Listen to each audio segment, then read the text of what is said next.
Good morning, students. So in the last session we have studied the general purpose of computer system and CPU, how it works, and what all the hardware components are required for the microprocessor chip.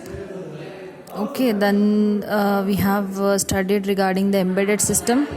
So what is embedded system? It is an electronics device, so which can do only the one task for its lifetime. So the main component for the embedded system, we know that it is a microcontroller chip. So the microcontroller chip,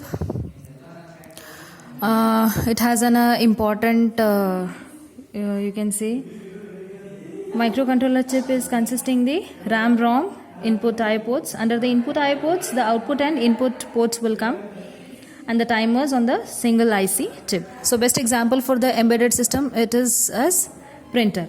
So as we know, the printer has do only the one task, which will get the data and it will print. Once it comes to the programmer or the software requirement, so the printer is a very small, that accordingly the hardware requirements are very limited. So the cost and the size of an embedded system is less. So next we'll study with the microprocessor and microcontroller, comparison between the microprocessor and the microcontroller. So microprocessor, as I said, it is works for the general purpose. Microcontroller, it will works for the single chip. It will works for the single chip. And for the microprocessor, requirement of external components, you can say, external source are RAM, ROM, IO ports, timer, etc. So further part we'll see what the RAM will do, ROM will do, what all the IO ports are connected in the IO, what all the ports are connected in the IO ports, timer, what it will do. So in the further we'll see. But the microcontroller will work for all the components that will be fabricated on one chip. So already we have seen in the embedded system, that is a IC single chip. Okay. So next is, it can perform the variety task. Yes, already we have seen in the general purpose of computer system. So microprocessor will work for the wide variety of tasks, but when it comes to the microcontroller, it will work only the one task for lifetime. So the microprocessor will extend the hardware components. It can be extend the hardware components. As we know, the microprocessor is consisting the RAM, ROM, IO ports, all the hardware components. So that can be extended in the microprocessor, but when the microcontroller comes, the limited hardware, what you can say, it can be permanent on the chip. So limited hardwares, that's already we have seen, RAM, ROM, inputs and timers. And next is microprocessor is a costlier, as we have seen in the central processing unit. As the hardware components, it's required more hardware components than the microcontroller, and the size and the cost of the components is it is very costlier, but the microcontroller cost is cheap, and the size and the cost of that system is cheap. So it requires microprocessor requires a size and space is more. Already we have seen in this central processing unit, and in the microcontroller, the size of the system is small, and it is required a less space. So power required is more for the microprocessor, and power is required is less for the microcontroller. So it will be it will support for the in computer system, it will be help for the embedded system. So when applications come for the embedded system, microcontroller for the embedded system, that day to day's life we use the applications of microcontroller for embedded system. In that first one, We'll take the home. So in home, we are using a television, DVD players, you can say a washing machine. All these are devices, micro ovens, TV remote control, even your music system, digital cameras. These all home appliances will consisting the microcontroller. Okay, so through the microcontroller, these all appliances will work. So next example for this, not example. So the next application for the microcontroller for the embedded system is, we can take office. In office also we use telephones, fax machines, scanner, and in banks we use the ATMs and Xerox machines, and I already told that the printer counting machines which is available in the bank. Okay, so these all appliances, what you can say, okay, these all appliances are used in the office. So next is industry. So how in the industry we are using the microcontrollers? We can take CNC machines, battery chargers, and computerized numerical control machines. So through the computer only we'll control the machines. While sitting on the computer, we can control the machines with the help of microcontroller. And the temperature controller network cards. Temperature controller, when it comes, if machine hits beyond its limit, there's a temperature controller. In that temperature controller, the microcontroller is present. So through this it will indicate the temperature is running behind, out of the range. So you can see the next is in medical equipments, that is digital instruments. Medical equipments, you can see your what the best example is X-ray machines. There also a microcontroller presents. And the anti-clock breakers, automatic precise control system can counter the best example for this control is your KPTCL control room. There also the microcontroller is present in the system. So next in the applications comes military. So the radars and robotics. Radars to communicate, to send the signals. To communicate the radars will going to be used. And next comes RAM, that is a random access memory. So let's see what this will do in the general purpose and as well as in the microcontroller. So RAM will do it is a made up of a flip-flop. It is made up of you can say flip-flops, and it is used to store the information which is temporary in nature. Already in the flip-flops you have already studied in the analog electronic circuits, that is your AEC subject regarding the flip-flops, and it is used to store the information which is temporary in nature. So the RAM will store the information temporarily. It will be not store the information for the long durations as the ROM will do. So the ROM, for the RAM, the best example is your CPU computer always gets the data from the RAM, and capacity of the RAM is given in bits, that is 128 bits, 1 kilobits. So for example, you can see on if you are using the phones. Okay, while purchasing the phones, you will see the how many GB. It is a 2 GB RAM. It is a 4 GB RAM. It is a 2 GB. For PC also, it is. They have mentioned the GBs. It is a 4 GB, 32 bit, 64 bit. In PC, it is like a bitwise. It will receive the bit digits, that 0 or 1. So when it comes to your cell phones, it's 32 GB. It will take the value of gigabytes. The ROM. So next is ROM, read only memory. The functions of ROM is computers is to store any information which is permanent in nature. So the function of ROM, It is a computer which will store the any information which is in the permanent. So RAM will not store the information for the long duration as the ROM will do, that is read only memory. It will read the memory.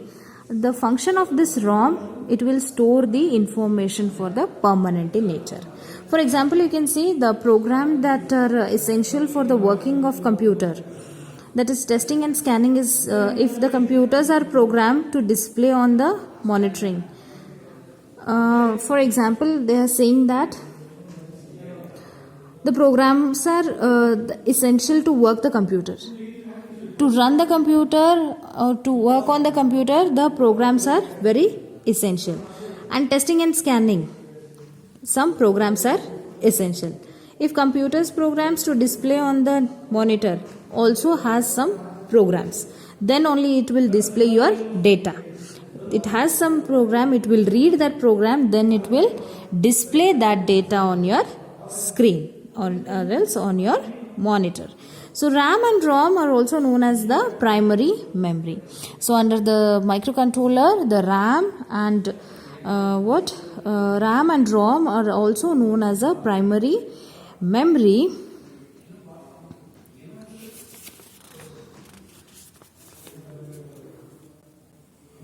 So next, what you can say, application is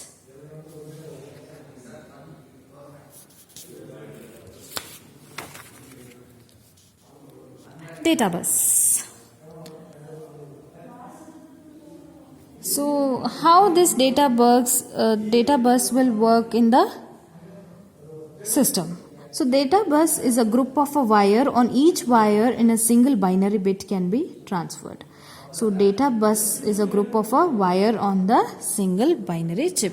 So I'll show how the data bus is there. So this is a microprocessor will take. So this is general purpose microprocessor that will be given to the data bus and as well as the address bus. So for the data bus, all the RAM, ROM, timers, IO ports and serial this is connected to. So this is your data bus and this is address bus. So this example is to will take it as microprocessor. So as we know, it will work for the multitask. So data bus, it is a group of a wire. On each wire a single binary bit can be transferred. So data bus, it is a group of a wire. Yes, but on each single binary bit can be transferred through this group wire. So the number of the wires in the data bus always power of 2 more of size of the data bus. And the bus always power of 2 more size of the data bus faster than the transfer of data. So that is, so the number of data bus is always power of 2 more size of data. It means, so data bus, they are having the group of wires. Okay, so if one wire got cancelled or it got any fault, the other wires has to supply the power to these all components. It should not stop. Data bus will carry the group of the wire. So each group of the wire can be transfer the single bit, so that entire process will be under continuation, because this process should not stop for any purpose, because it is working for the multitask microprocessor, so it should not be stopped. And the data bus faster is the transfer of data. The data bus will be a very much faster to transfer the data. Okay, so you can see for the best example for the data bus, your single line diagram also you can take. There also you have so many data buses like single line diagram. In you can take any of the KPTCL's standard single line diagram. There are this is your data bus. Through this data bus, two connections will be there. Under this, circuit breaker, isolators, breakers are present. Yes, so this is a single line diagram. So through this data bus, they have connected to so many loads. Like as per my knowledge, I have visited 220 kV station that is in Belgaum. So I know this single line diagram of I know the standard single line diagram of that station. So they have 5 loads. Actually they were having 7 loads, but now 2 loads got shut down. That is Autonagar Tata power plant. So this they have named it as Narendra 1, Narendra 1 and Narendra 2. Earlier they used to call it as Kanbargi 1 line, Kanbargi 2 line. So these 2 line will feed these loads. So this is a data bus. If any line got fault, so the next data bus has to give the power to the other loads. In that they'll call it as a line clearance, that is LC. If any fault is occur for this load, they will send the power to others load they will send the power to other load by this data bus. As we know, the data bus will transfer the single bit binary numbers to each the load. So as they are having 5 loads, so these 5 loads further they can be given to 33 kV station or 11 kV or 66 kV, depends on their load. So this data bus, what it will do, it will have a number of wires which will transfer the single bit binary through the group of the wire. So next they are saying that this data bus is used to carry the data between the CPU and other devices such as a RAM, ROM, input, output, storage devices, etc. The common computers used bit data bus, whereas supercomputers use the 64-bit. And with the increase the size of the bus, cost and space required also increases. Data bus also bidirectional. As we know, data bus is a bidirectional. Just now we have seen the single line diagram of 220 kV station ka. Okay. What they are saying, the data bus is used to carry the data between the CPU and the other devices such as RAM, ROM, inputs. So data bus will carry the information from the RAM, ROM and inputs and output storages devices. Then the common computer will be distributed in the use of 8-bit data bus. That will be the supercomputers. The common computers will use for the 8-bit data bus and the supercomputer will use for the 64-bit data bus.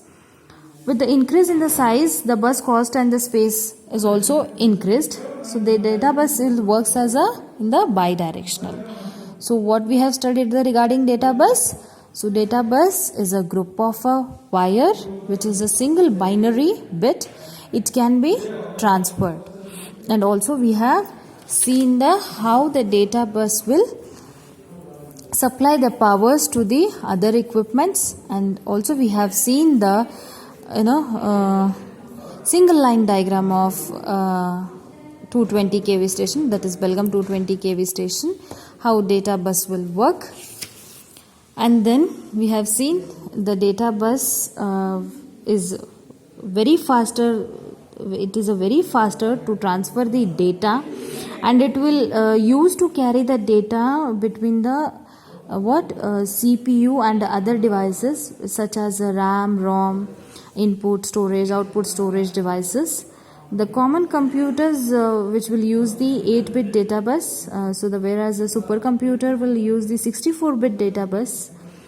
With this, the increase in the size of the bus, the cost and the space required also increases. So the data bus is bidirectional. So we know the data bus is bidirectional as it is consisting the group of the wire. Okay. So next comes address bus. So as I have shown in the diagram, this is a data bus and this is a address bus. So what it does, we'll see. So address bus, it is a group of a wire. With this, it is used to identify the address of various devices which are connected to the CPU. The number of address line is always again power of 2 more numbers. Address lines, it can be identify more number of devices. Generally, size of the addresses bus is 16 lines. CPU can identify 2 raised to 16, that is if we give the 2 raised to some 16, that may be 65, 356. Different address buses is unidirectional. The CPU address bus only to send out the address of the location devices.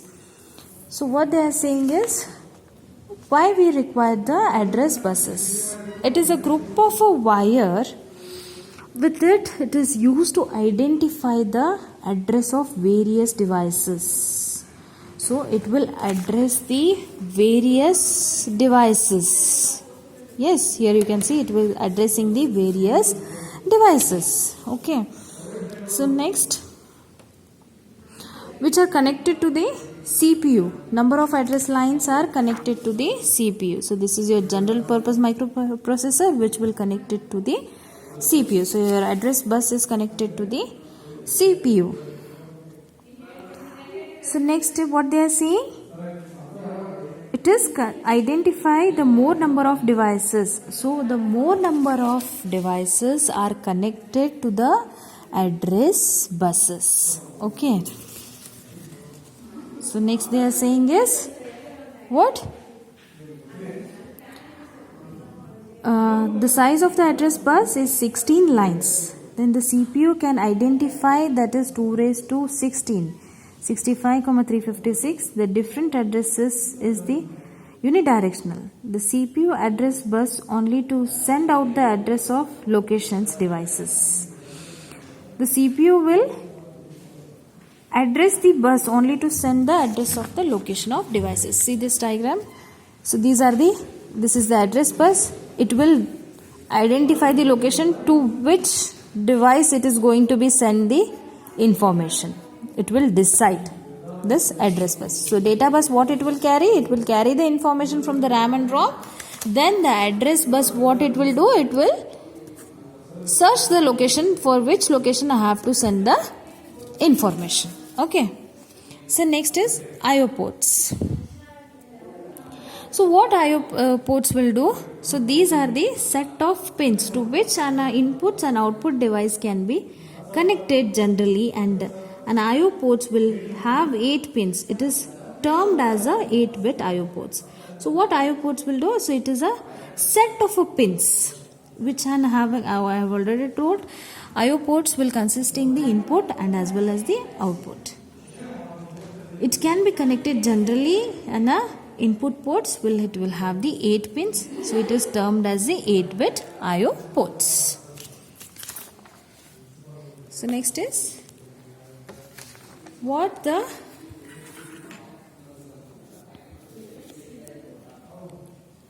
resistors will do in the microcontroller.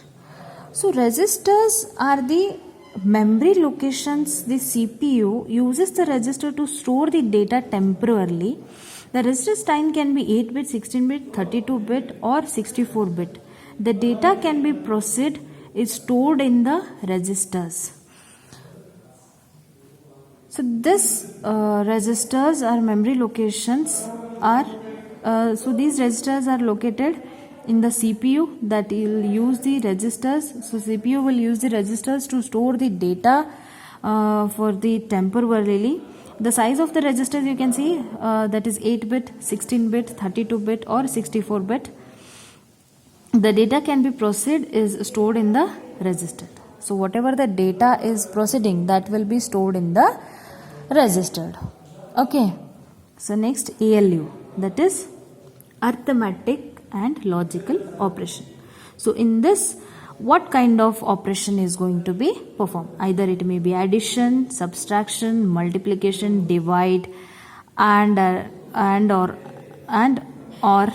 etc. Divide or etc. It may be a performer addition, multiplication, subtraction, etc. So the arithmetic and logical operation, this is a part of CPU which will responsible to do the arithmetic operations, that is addition, multiplication, subtraction and division. So the program counters. So the every program every CPU has a register called the program counters. The function of the program counter is to point to the address of the next memory location in the ROM to indicate that the next instruction should be extended. The program counter is 16-bit register, that you can see in this diagram. So what program counter will do?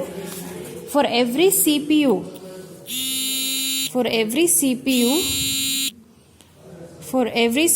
the program counter is there. Okay, so it will after the RAM, ROM, it will send the locations. So next is your instruction decoder. It can be used to decode the instruction and accordingly the CPU will perform the operations. So decoding is nothing but it can be used to decode. The instruction can be decoded and accordingly the CPU will perform the operation. Okay, so till now we have studied the basic of the microcontroller. So in the next session we'll start with the 8051 construction of architecture or construction of 8051. So in the next session we'll start with this. Thank you.